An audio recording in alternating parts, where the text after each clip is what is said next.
Hello.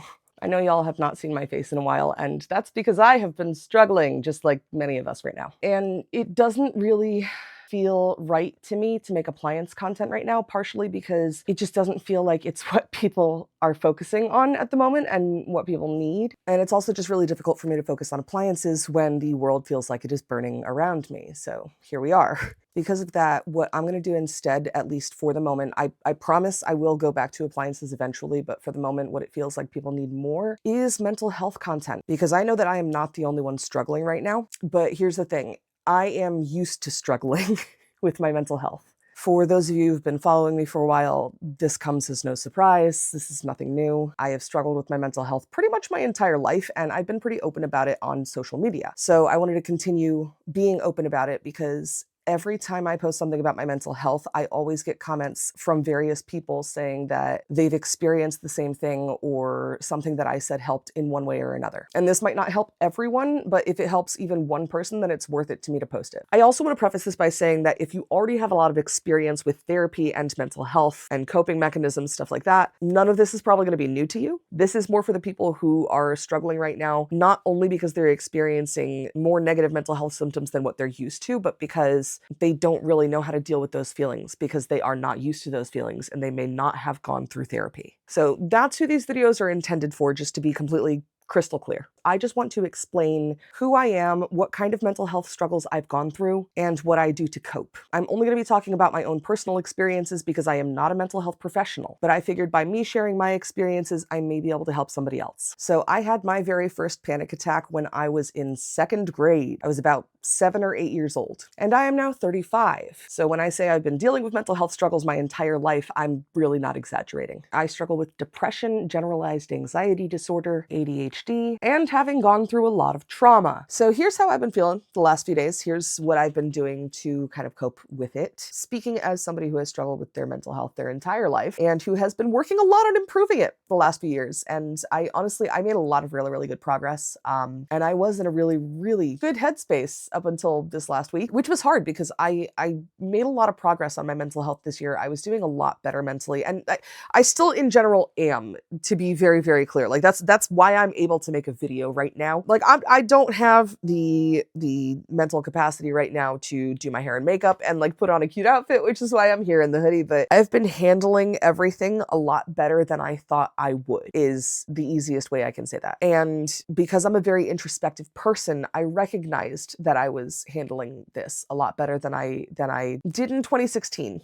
And what I mean by that is, yes, I'm depressed. Yes, I am anxious. Yes, I am not doing super well. But because I've done so much work with my mental health over the last few years, I know what works for me a lot better. I know what coping techniques help me. I know what coping techniques don't help me. And it occurred to me that a lot of people who are struggling at the moment may not be as introspective as I am and may not be as cognizant of what coping techniques there are, what coping strategies help, what different symptoms feel like or look like, how you can help a loved one even who's experiencing symptoms. So while I may not be a mental health professional or a healthcare professional whatsoever, I wanted to share my own personal experiences about what I've been going through and what has worked for me. I'm a very introspective person, and that's kind of both a gift and a curse. So when I say I'm an introspective person, what I mean by that is I think about my thoughts and my own actions, and I analyze them and I overanalyze them to excess. It's also the reason why I have imposter syndrome a lot of times. But the good things about it are that I, a lot of times, will just kind of overanalyze my own mental health. But because I am just an anxious person in general, and being an anxious person basically means that I worry about everything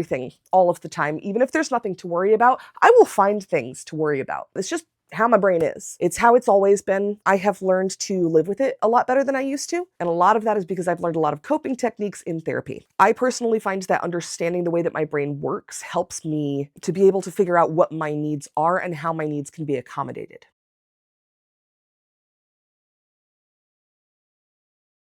So last week on the 6th, pretty much the entire day, I just felt completely and entirely numb. I felt very depressed. And I think what a lot of people don't understand is that depression isn't always sadness. In fact, a lot of times it's not sadness. For me, I was processing everything. And a lot of times what'll happen is when you have something really, really, a big life change, when you have a really big life change happen and it's a negative thing. When you have a negative thing happen in your life, it can be very traumatic, and your brain wants to protect you from that trauma and from that pain by numbing you from it. So that was what happened with me. The first day I felt very numb. The best way that I can describe it is it's kind of like, at least in movies and TV, because I've never experienced this personally in real life, but when a flashbang goes off and you see this really bright light and all you can hear is just this ringing in the background in your ears. And if that experience, the feeling of that experience, so like I didn't obviously physically experience having a flashbang go off in front of me, but that feeling of just kind of standing there and just feeling stuck and just like everything is just washing over you all at once, and you're just kind of, it almost feels like you're seeing it happen from the outside in, like you're not actually fully experiencing. I felt very, very numb, and it wasn't until the very end of the day, which was on Wednesday, that I even was able to cry about anything. It's like I knew that it was coming. I knew that I was going to cry, but I couldn't. Numb. It's just numbness. It's the only way that I can describe it. It's so difficult for me to put into words aside from saying I felt numb. It's like feeling nothing and everything all at once. It's like you feel everything so much that at some point your body just click and you can't feel anything anymore. That was the first day. The next few days, I was just very sad. I was able to cry a lot. But my big thing that I have been working on this year is rumination. Rumination involves repetitive thinking or dwelling on negative feelings and distress and their causes and consequences. The repetitive negative aspect of rumination can contribute to the development of depression or anxiety and can worsen existing conditions. And what I mean by that is, like, me as an anxious person, as a depressed person, when I am going into a period of depression, so it's basically like a depression flare up, like I'm getting really depressed, I'm getting really sad. It's very easy for me to sit in that sadness, and my brain will just find any sad thing to latch onto. It doesn't matter what it is. And that's what we're focusing on. We can't think about anything else except for sad things. Like whether it's what's going on with me, or if like I looked up something online and I read a sad story, and then that's all I can think about. And then I'm just very, very sad. It keeps me in the depression. There's a certain amount of time that you need to process that, like, being depressed is part of the process, but staying in that depression is where it becomes a problem. Like that's where it starts to affect your life. That's where it starts to, like, you can't do anything. And for me, that all stems from rumination. So I will just focus on the bad. And a lot of times I've heard people say, like, just, think happy thoughts. And it's not that easy. I have to actively work towards not ruminating on my thoughts. I will watch like my favorite movie or my favorite TV show for like the millionth time, or I'll listen to my favorite music, or I will find an activity that will occupy me elsewhere. So I'm just looking for a distraction, a healthy distraction. I know in the past year, y'all have seen me do a lot of coloring book stuff. That was to help me not ruminate. That was a coping technique. And because I have ADHD, that was a hobby that I had for a hot minute, and then I didn't have the hobby anymore. It helped at the time, and that's what we're happy about. That's also why I don't scroll through social media as often as I used to, especially not this past week, because I try to keep up with what's going on with the news. But aside from that, like once I know what the news is, and like I'm scrolling through my FYP, eventually it's kind of the same videos, and then I'm hearing the same bad news over and over and over again, and that's just like throwing me straight into rumination. I will stop scrolling social media. A lot of times I just kind of avoid the internet, which I know sounds wild for somebody whose job is educating people on the internet. But yeah, some days I can't look at social media. So the last couple of days I have been limiting my social media a lot. Not looking at comments, not engaging with comments. Like obviously that's what a lot of people have been doing recently, but that genuinely makes a very big difference with my brain. Having friends or family to talk to, that always helps get me out. I'm a very introverted person in general. I have a much smaller capacity social battery than I used to, which can be challenging, but I'm at least aware of that. So without running out my social battery, I do try to reach out to friends and family. That doesn't necessarily mean that I'm leaving my house to go out to talk to people or that I'm talking to a million people, even if it's just like sending one person one message one time. That's kind of, I just sometimes need to be reminded that there are people in the world who care about me, who I care about, who are like good-hearted, kind people. And it just kind of helps ground me. And speaking of grounding, one of the other techniques that I use a lot when I am feeling very, very overwhelmed, like a lot of us have been. Feeling overwhelmed is one of the biggest symptoms that I deal with as somebody who struggles with anxiety. I get overwhelmed much more easily than I once used to, and that has been very challenging to try to cope with and figure out how to live with. One thing I do now is I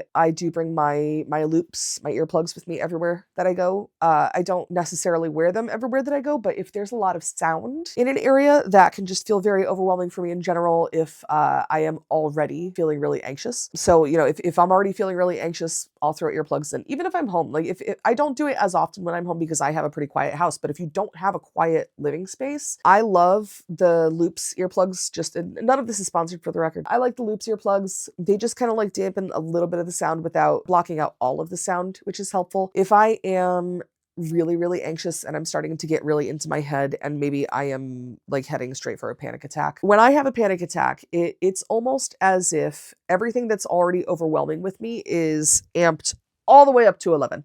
So to be able to deal with those feelings of just being overwhelmed by absolutely everything and just feeling like I am panicking, I always make sure I do my breathing techniques, but breathing techniques are kind of just step one. If I am doing really, really poorly, one of the things that helps a ton is grounding techniques. And grounding techniques will usually work well for some people, but not for everyone. So when I'm having a panic attack, I am very in my own head. It's really difficult to be able to speak to other people because it's very difficult to focus on anything else except for my panic and the way that I feel. So if I have somebody like my partner who can be there with me, who can help walk me through a grounding technique, that's super helpful. If he's not there, I have found that just trying to have somebody to help do it with me eventually helps me do it more on my own, but just practicing it on my own even. So even when you're just like sitting around doing nothing, you can practice a grounding technique right now while you're watching this video. This one is my personal favorite. I feel like it works a lot for me. If it doesn't work for you, there may be a different grounding technique out there that might help you. I'm just going to say I can never remember which order these go in, so I don't know if this is the actual correct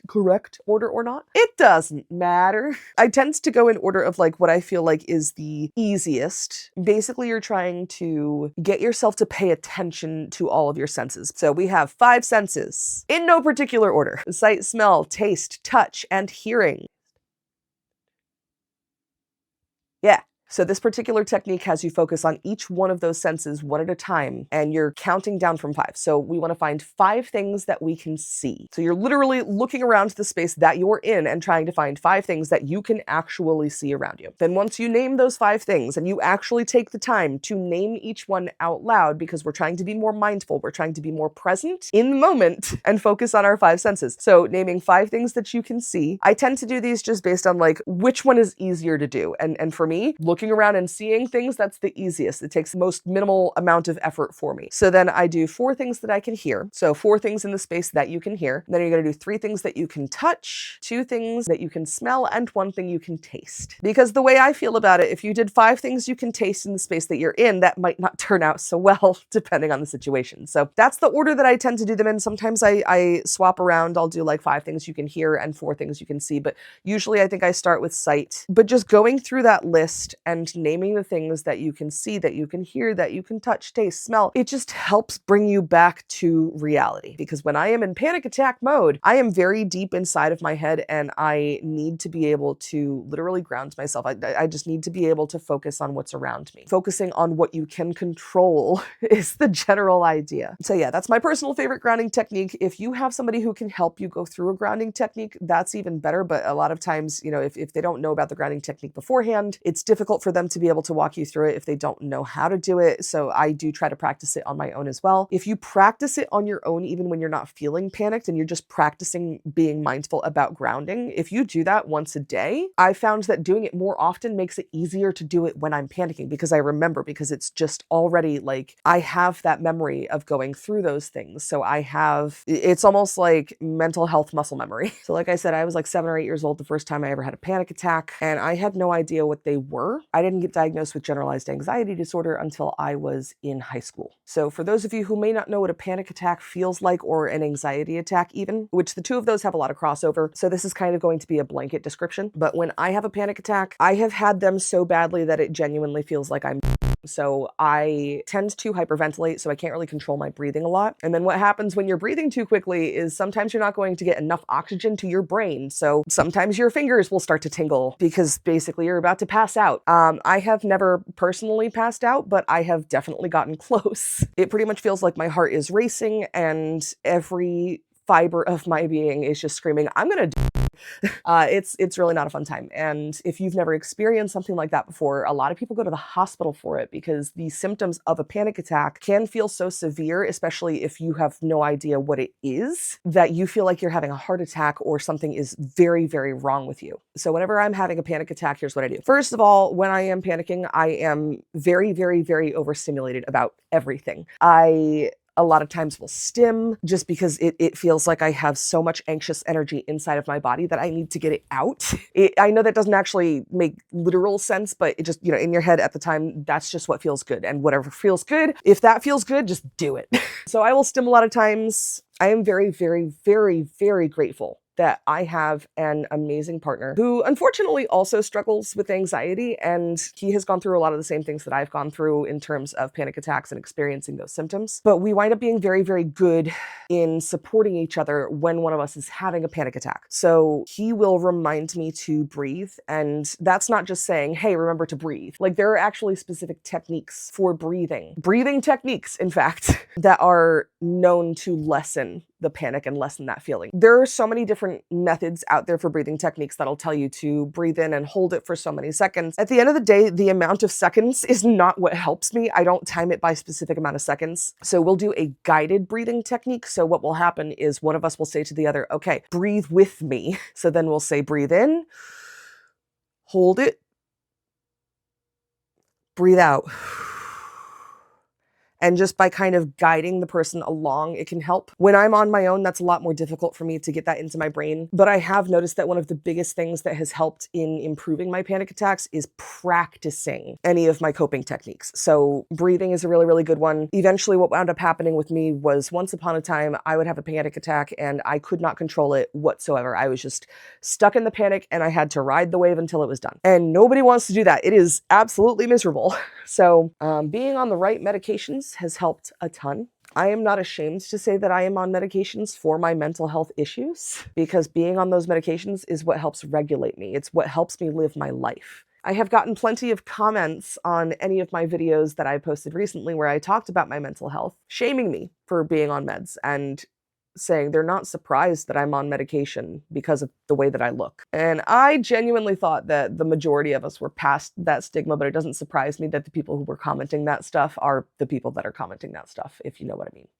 That's part of the reason why I'm making this video, because there is such a stigma with mental health that there really, really should not be. Everyone has a brain. Psychology, psychiatry, that's all science. We have learned how the brain works. And yes, medications can help people who struggle with their mental health. Mental health is real. Mental health is not imaginary. When I'm feeling anxious, generally what happens is I just feel like I have all this energy in my body and I don't know what to do with it. I don't want to do anything. And this is not when I'm having a panic attack. This is just when I have general anxiety. This is like the day-to-day. I feel like I can't get a deep enough breath. So I wind up taking a lot of big, deep breaths. But my big thing is a lot of things that, like when people say take deep breaths, a lot of times it can sound really patronizing if you don't understand breathing techniques and how they work and why they work. So a lot of people, when they're told to take deep breaths, they don't do them correctly, and it doesn't actually really make a difference. At least this is my personal observation. When I'm feeling really, really anxious and I feel like I can't get a big deep breath,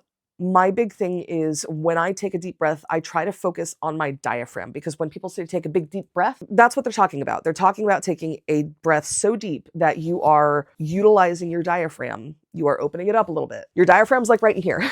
But the difference between taking a big deep breath, using your diaphragm, and not using your diaphragm is huge. So if I take a deep breath and I do not use my diaphragm, that is going to look like this. And that's about as deep as I can go without actually using my diaphragm. And when you're in a panicked state of mind, a lot of times your brain is just misfiring adrenaline. So you're just like, go, go, go, go, go. And you can't really focus on slowing things down. It's very difficult. The difference between taking a breath where you are using your diaphragm versus not using your diaphragm is when you're not using your diaphragm, you're not getting that feeling right there, that relief, which I believe is called your vagal nerve. Somebody can correct me in the comments. Again, I'm not a mental health professional, but there's a nerve right there that when you take a big deep breath and you are actually engaging your diaphragm doing that big deep breath, you are stimulating that nerve, and that nerve can help relax you a little bit. Like that's the way your body works. and I notice a distinct and instant difference between when I am sitting here taking shallow breaths and not really focusing on my breathing, and I'm taking much smaller breaths and I am not activating my diaphragm. It makes me feel even more anxious, versus when I am actually engaging my diaphragm and taking a real deep breath. So for me, the difference between taking a regular breath and a very big deep breath that engages my diaphragm, when I'm talking to somebody and I am just using a normal amount of breath, so I am talking to the camera right now, in between sentences that I'm saying, I am taking a breath so that I can get more air in so that I can keep talking. However, the breaths that I am taking are not very big breaths. They're very, very small breaths. It is me maintaining the air in my lungs pretty much, but it's not a calming breath. It's doing nothing for my nervous system. I feel like the easiest way to describe how you're going to get that big deep breath is imagine that you are going to you're not actually going to do it, but you're about to shout at somebody across the room, and you need to get a really big breath. So you're going to go, and you can feel your chest lift up with that. So like as much air as you can get in your lungs as possible. And you'll feel right in the center of your chest that there's like a tightness that kind of lifts a little bit. If you can get that big deep breath, and you don't have to do it in one big gasp, like do it slowly, but that's the feeling that you're trying to achieve. So when I take a breath and I'm engaging my diaphragm, it's more like,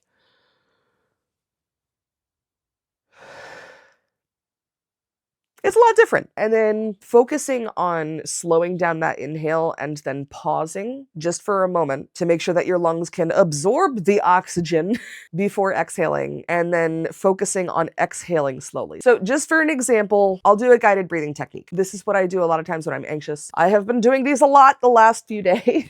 Again, I am not a mental health professional. I am not a healthcare professional. So I don't personally distinguish between breathing in through the nose or through the mouth, or out through the nose or through the mouth. I personally say, do whatever feels comfortable for you. If breathing in and out through your nose feels better, do that. If your nose is stuffy and you can't, breathe in and out through your mouth. If at any point part of this does not feel good to you, stop doing it. I just focus on breathing slowly, making sure that I'm holding it a little bit so that my lungs are absorbing the oxygen, and then breathing out slowly. That way my hands don't start getting tingly and I don't almost pass out.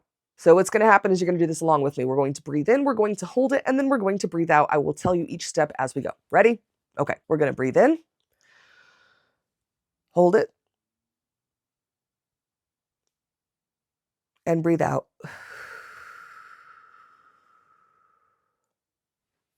And that's it. Sometimes I will repeat a few of those back to back. But again, my big thing is I always make sure that I am breathing in and out slowly. I am holding it so my lungs are absorbing the oxygen, and I am taking a deep enough breath that it is actually engaging my diaphragm. So breathing techniques work really, really well for me. And that's just for like my everyday anxiety and depression. So I am feeling uncomfortable. I am feeling down. I'm just not feeling great, but I'm not like in panic attack mode. So breathing techniques are kind of like level 1 for me. Another thing I make sure that I am doing when I am feeling very depressed, very anxious, when I'm going through a generally rough time, is to make sure that I am practicing self-care. And I know that sounds generic and it sounds overdone, but this is what I mean by that. You want to make sure that you're at least meeting your basic needs. Definitely not overrated to make sure that you are staying hydrated. And that doesn't necessarily mean water. I have found that out the hard way this year because I started being more physically active, and y'all, you need electrolytes. Keep up with the electrolytes, especially if you have been crying a lot. You have been getting rid of a lot of salt, a lot of sodium. That's where the electrolytes come in. You need to replenish that. So if you've been crying a lot, We're going to make sure that we're hydrating a lot. My personal favorite electrolyte drinks are Gatorade and Liquid IV. Currently, I really like the blue popsicle flavor of Liquid IV, and I like the light blue version of Gatorade. Liquid IV comes in the little packets. They say to put one of those packets in one bottle of water, but I personally split it into two because otherwise it's too sweet. It's way too sweet. So I will have them. So I will split it in half. Divide it into two bottles of water. Because even that's going to help with the electrolytes a ton. So hydration is very important. It's also very, very important to make sure that you are nourishing your body. So I know that when you are feeling depressed and you are not feeling good, all you want to binge eat is junk food. And if that makes you feel good, absolutely, like, eat the junk food. I'm not saying don't eat the junk food. Just try to make sure that you do it within moderation. And the reason why I say that is not because I'm trying to tell you what to eat and what to do. Again, I am not a healthcare professional. I'm not a nutritionist. I'm not a dietitian. But I just know that for me personally, if all I eat is junk food, then my body feels like crap. And if my body feels like crap, it isn't helping my brain. It makes things worse. At the very least, I'm not trying to eat like super ultra healthy when I'm feeling like crap. Yes, I do want to give myself a treat now and then, but I at the very least try to make sure that I have very easy, healthy foods around. This is what I do is I keep a lot of fast and easy microwavable things in the house because when my mental health is not doing well, I have zero motivation to make food. Like absolutely zero motivation to cook anything unless it is in the microwave. So what I started doing is I started finding things that are microwavable but are a little bit better for me. Literally, I'm not even kidding you. My lunch today, my goals with the following meal prep were to make something that I knew was going to taste pretty good, because if it doesn't taste good, I don't want to eat it. And then what's the point? I wanted to make sure it was filling, and I wanted to make sure that it had some protein in it. What I have are these little microwavable basmati rice cups. So I microwaved one of those. Microwave rice, 60 seconds, it's done. I also bought a shrimp ring. It's like $10 at the grocery store. It's like just like the cocktail, like the pre-cooked cocktail shrimp rings. Those are honestly really, really great for fast, easy protein, and it's lean protein because I personally have high cholesterol. It's hereditary for me, and I need to make sure that I am eating relatively healthy. Seafood is going to be a lot better for me than red meat, so shrimp ring.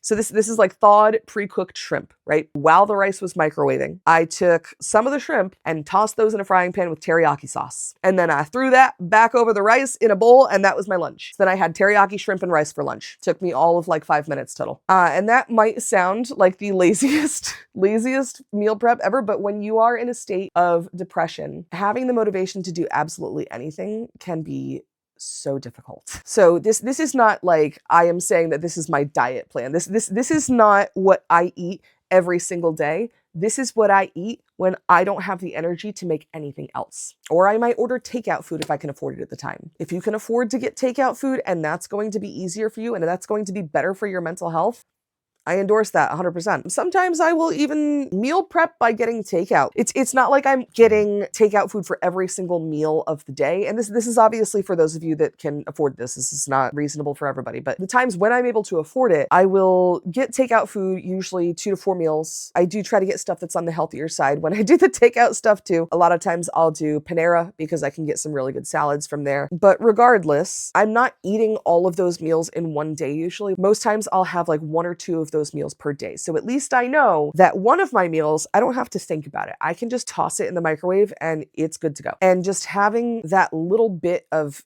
mental workload off of my head, it helps. It genuinely helps. It makes it easier. Granola bars are a really, really great thing to have around. I have a lot of frozen foods, basically stuff that I pop it in the oven and it takes maybe 10, 15 minutes, that kind of stuff. So again, I'm not saying this is like every day. These are depression meals, okay? These are depression and anxiety meals. Some more really easy self-care things that I've been doing is I've been trying to, listen to my favorite music when I'm in the mood to listen to music. I have been avoiding social media a lot just because social media is so double-sided. Like there are good aspects of it, but there are a lot of bad aspects of it. And when you struggle with mental health, you really need to pay attention to your social media consumption, because if all you do all day is scroll through social media, it's not great. I know that personally from experience. Getting outside, literally just being outside in the sun for a little bit, can help. If you're not able to do something like that, vitamin D pills. Again, talk to your doctor before you add anything into your diet or anything like that. But I, for a long time, didn't know that I had a vitamin D deficiency.